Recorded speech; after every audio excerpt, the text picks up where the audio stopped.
Good day, fellow askers. This is my attempt to debunk divorce using Immanuel Kant's principle of universalizability. Basically, this principle states that it's the possibility of something to be done by anyone without generating a contradiction. But before we go to divorce, let me cite two examples first. Number 1, fake promise or lying promise. The idea that anyone can promise something without actually intending to fulfill their promise. Or in other words, is it good if anyone will say, I'll promise to do it without actually intending to do it? But what's in a promise when you promise to do something? As a giver of promise, you are giving an assurance to the receiver. You are expressing your intention to fulfill whatever the content of that promise was.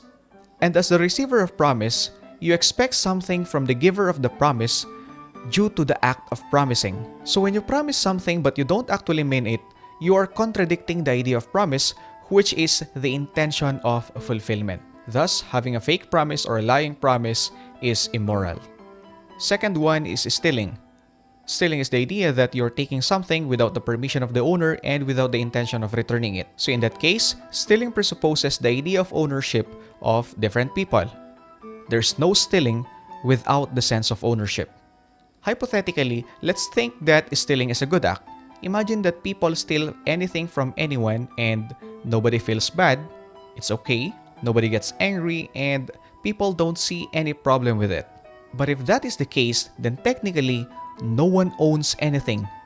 There's no sense of ownership. However, in order to have stealing, there must be a sense of ownership. And so stealing is immoral because it destroys the reason that it can possibly exist. And that is ownership. Now we go to divorce.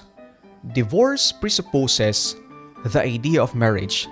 There can be no divorce without marriage. But what is the nature or idea of marriage? Marriage is a permanent union of a man and a woman. And what does divorce do? It separates the man and the woman who entered into a union. It destroys the permanency.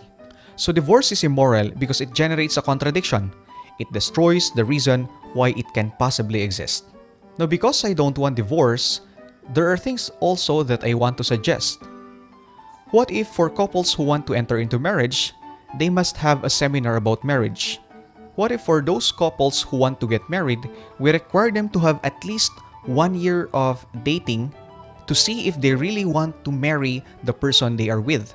Or what if we tell parents that they don't force their children to enter into marriage just because they have children?